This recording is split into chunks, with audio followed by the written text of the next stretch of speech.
Bismillahirrahmanirrahim. Assalamualaikum warahmatullahi wabarakatuh. Salam sejahtera bagi kita semua. Om Swastiastu, Namo Buddhaya, salam kebajikan. Bapak Ibu yang saya hormati, hari ini kita bertemu lagi bersama kami di Posketan, Podcast PN Teluk Kuantan. Bersama dengan narasumber, kita akan berbincang dengan beliau, yaitu Bapak Yosep Butar-Butar, Sarjana Hukum. Selamat pagi Pak Ucep. Selamat pagi Pak. Apa kabar hari ini? Alhamdulillah, puji Tuhan baik Pak. Alhamdulillah, puji Tuhan. Baik, beliau adalah Bapak Yosep Butar-Butar.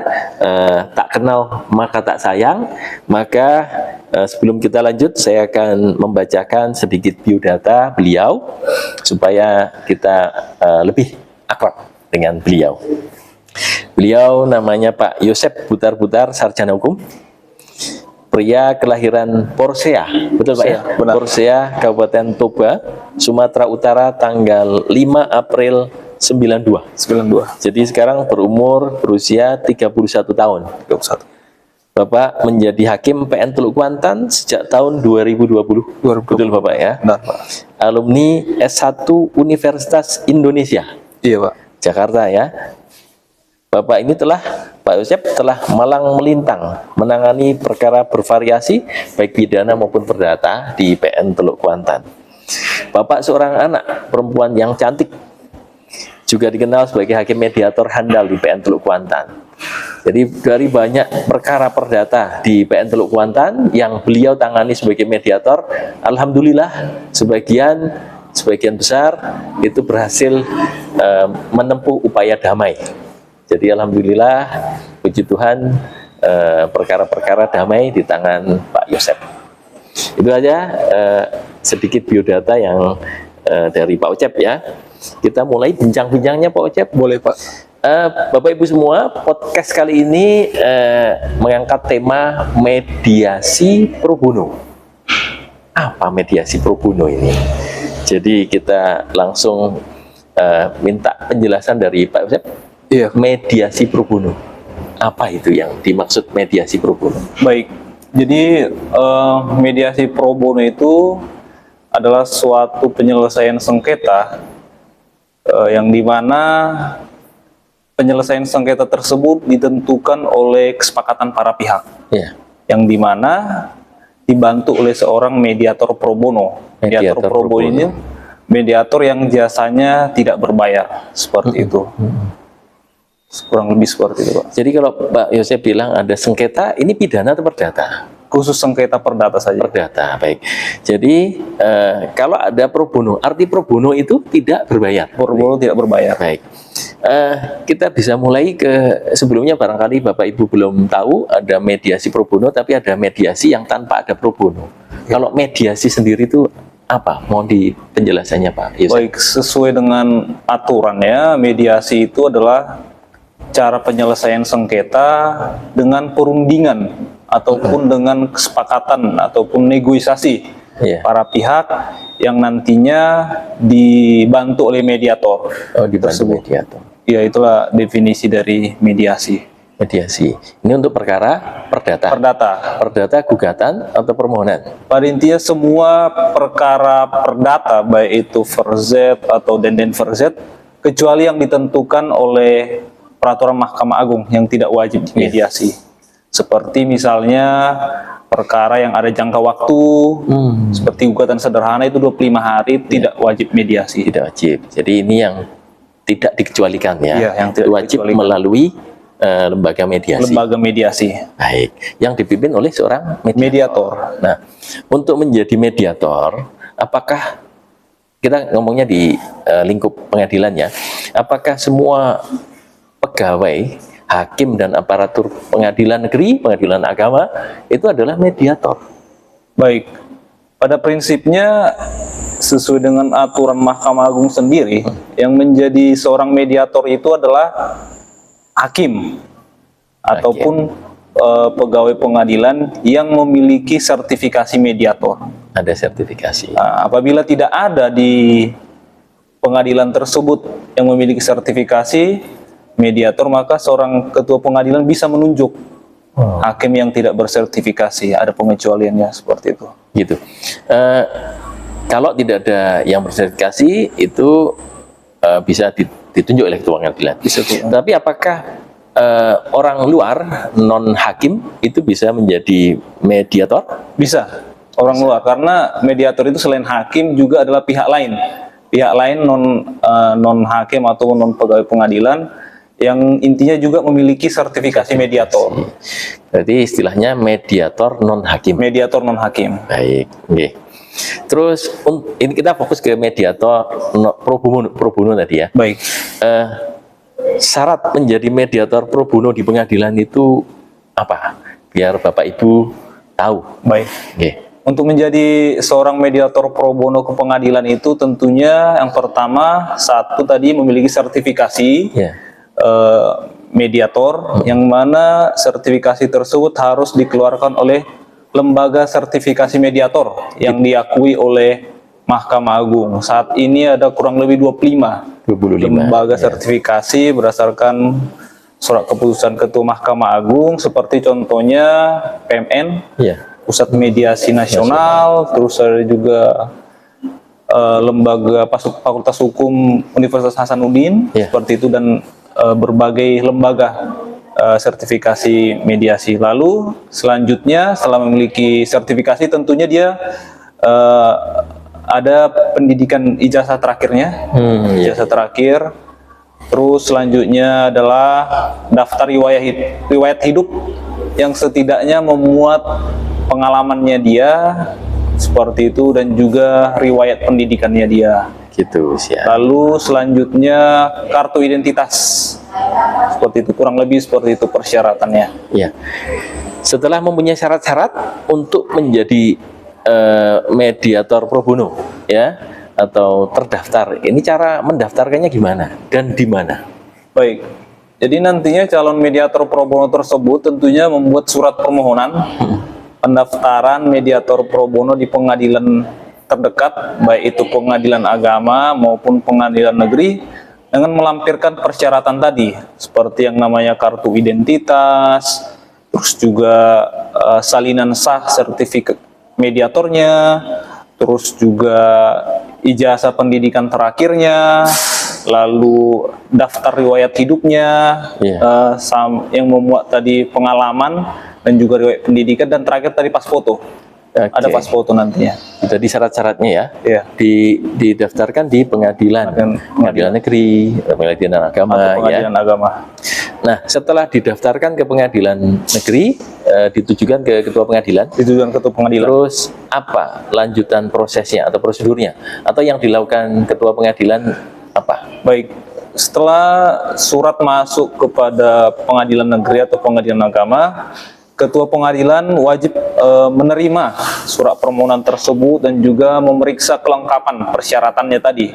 Apabila sudah lengkap nantinya, maka ketua pengadilan seperti yang ada di PN Jakarta Pusat melakukan MOU dengan mediator pro bono tersebut, yang pada intinya kesepakatan MOU ini itu bahwa mediator pro bono tersebut akan menjadi mediator dalam perkara perdata tanpa dibayar dalam jangka waktu tertentu.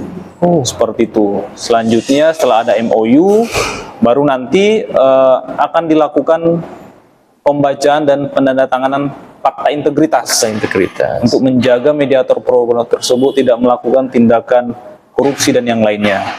Habis itu nantinya ketua pengadilan akan memasukkan nama mediator pro bono tersebut dalam daftar mediator pro bono, yang dimana daftar mediator pro bono tersebut akan dimuat di papan pengumuman ataupun media sosial yang bisa dilihat oleh masyarakat. Jadi masyarakat mengenal jadinya mediator pro bono tersebut. Gitu Pak ya. Seperti itu. Baik. Kita kan bicara mediator pro bono tidak berbayar. Apakah di semua pengadilan atau lebih khususnya di pengadilan negeri Teluk Kuantan sudah menerapkan ini atau sudah ada mediator pro bono? Untuk sampai saat ini belum ada mediator pro bono yang mendaftar ataupun terdata di daftar mediator pengadilan negeri Teluk Kuantan.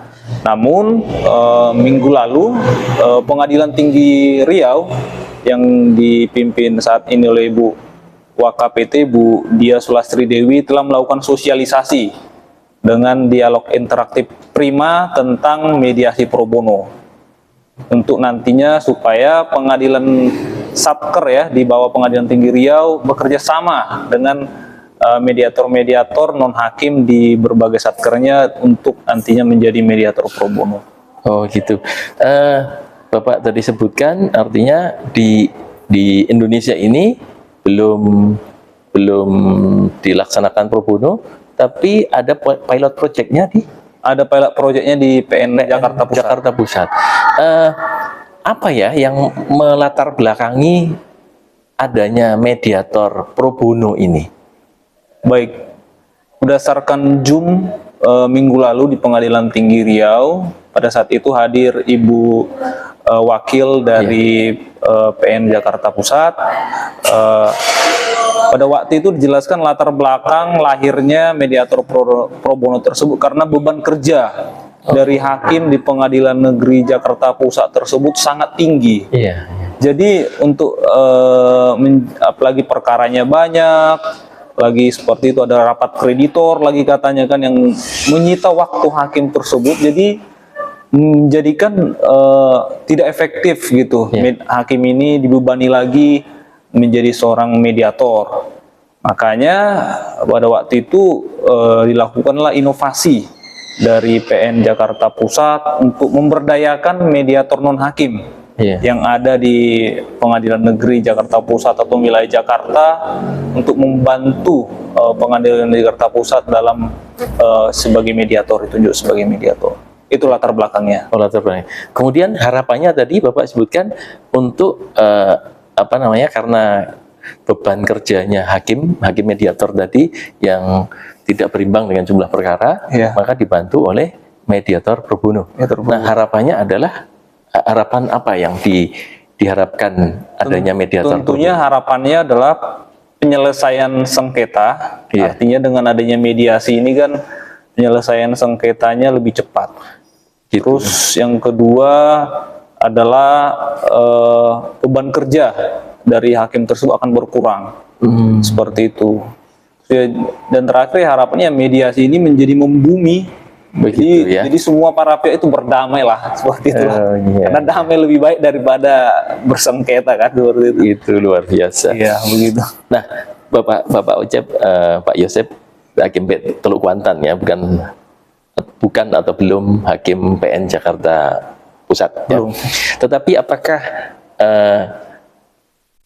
inovasi langkah yang dilakukan oleh PN Jakarta Pusat dalam membuat langkah mediasi pro bono tersebut menampakkan hasilnya? Baik, sesuai dengan penjelasan dari Ibu Wakil Jakarta Pusat minggu lalu menunjukkan ada hasil. Memang hasilnya tidak besar seperti itu ya, tapi ada perubahan. Jadi waktu mereka melakukan mediasi pro bono untuk jangka waktu tertentu, selama 6 bulan tersebut ada 11 yang berhasil seperti itu. Lalu dilakukan monef untuk 6 bulan berikutnya ada kurang lebih 25. Jadi adalah perubahan ataupun hasil yang ditampilkan seperti itu dari kerjasama tersebut. Gitu. Artinya langkah yang dilakukan oleh PN Jakarta Pusat tersebut menampakkan hasilnya. Menampakkan hasil meskipun sedikit positif ataupun kecil seperti itu. Iya, baik. Kemudian kita kaitkan dengan PN-PN di daerah, ya, yang ratusan PN, pengadilan negeri atau pengadilan agama juga.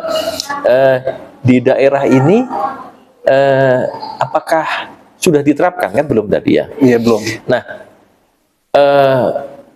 untuk di PN Teluk Kuantan sendiri belum ada mediator pro bono. Belum ada. Untuk langkah-langkahnya bagaimana supaya barangkali di Bapak Ibu yang menyaksikan ini memiliki sertifikasi mediator di Kabupaten Kuantan Singingi, tadi sudah dijelaskan bagaimana cara prosedurnya, kemudian kapan dan apa yang harus dilakukan tadi. Baik, untuk yang mediator-mediator di wilayah pengalian negeri Teluk Kuantan yang sudah memiliki sertifikasi, tentunya ya mendaftar lah seperti itu kan di pengadilan negeri kami, pengadilan negeri Teluk Kuantan, yang membuat surat permohonan tadi dan yang ditujukan kepada Ketua Pengadilan Negeri Teluk Kuantan, dan juga melampirkan dokumen-dokumennya tadi, salinan sah sertifikasi mediatornya, terus fotokopi identitas, daftar riwayat hidup yang setidaknya memuat riwayat pendidikan, begitu juga dengan pengalaman, terus pas foto, dan juga salinan sah ijazah terakhirnya. Gitu Seperti ya. itu. Baik. Kemudian kalau di Teluk Kuantan juga Bapak tadi sebagai mediator hakim yang banyak menghasilkan perkara-perkara damai, ya. Nah, kemudian apakah dengan mediator pro bono tersebut nanti peran Bapak tergantikan atau bagaimana ini hubungannya antara mediator hakim dengan mediator pro bono? Apakah dilepaskan begitu saja atau ada koordinasi atau bagaimana ini?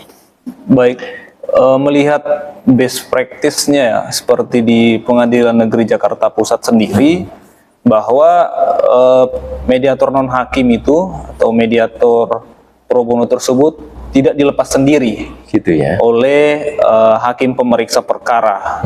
Dia nanti akan ditunjuk berbarengan dengan hakim mediator, di mana di sini akan ada pembagian tugas oleh mediator, di mana biasanya yang akan mendampingi para pihak berunding, mencari poin-poin kesepakatan itu adalah dengan mediator pro bono. Seperti itu, karena kan di sini juga pekerjaan hakim lumayan banyak juga seperti Iya. itu kan. Terus juga nantinya apabila sudah dekat-dekat nih mau mencapai kesepakatan, disitulah peran hakim mediator itu sangat sentral, Iya, iya. di mana dia akan memeriksa poin-poin kesepakatan tersebut. Ada tiga hal yang harus dilihat, apakah ini bertentangan dengan aturan, apakah bertentangan dengan kesusilaan, maupun dapat tidaknya dilaksanakan. Itu yang harus dicek oleh hakim mediator tersebut. Iya. Dan nantinya hakim mediator ini akan melaporkan ke hakim pemeriksa perkara seperti itu. Jadi sangat dibutuhkanlah perannya saling mendampingi satu sama lain. Iya, Begitu. baik Bapak Ocep, terima kasih kita telah berbincang. Meskipun ini baru di PN Jakarta Pusat untuk pilot projectnya, tapi kita semua di daerah, di pengadilan-pengadilan daerah, kita sama-sama mengikuti karena progresnya baik. Perdamaian adalah upaya terbaik untuk mengakhiri sengketa, bukan begitu Pak Ocep ya? Betul, sepakat. Gitu. Pak Ocep, untuk mengakhiri dan menutup perbincangan kita kali ini, boleh kami minta untuk closing statement terhadap mediasi atau mediasi pro bono. Silahkan Pak Ocep. Baik, untuk closing statementnya dari pengalaman saya sih, kuncinya bahwa setiap perkara yang dimediasi baiknya dilaksanakan dengan itikat baik. Itikat baik. Itu adalah fondasi dari mediasi. Kalau tidak ada itikat baik dari kedua belah pihak, itu akan sangat susah dilaksanakan. Dan tentunya para pihak haruslah fair ya, dan juga ya sama-sama lah, setiap para pihak itu ada kesalahan seperti itu, dimaafkan saja dan ya itikat baik dilaksanakan. Iya. Kurang lebih seperti itu. Ya, terima kasih Pak Ocep sudah berkenan memberikan pengalaman dan ilmunya tentang mediasi dan utamanya mediasi pro bono di kita di dalam podcast PN Teluk Kuantan. Jadi mudah-mudahan apa yang kita bahas pagi ini, hari ini dengan Pak Yosep bermanfaat bagi Bapak Ibu semuanya atau bagi kita semuanya. Kalau ada pertanyaan juga boleh disampaikan melalui kolom komentar di media kami. Itu aja, kami ucapkan terima kasih. Assalamualaikum warahmatullahi wabarakatuh. Selamat siang. Terima kasih Pak Ocep. Terima kasih Pak Ketua. Silakan diminum. Siap Pak. Semoga, wah mantap tuh Pak, sekali ini aja.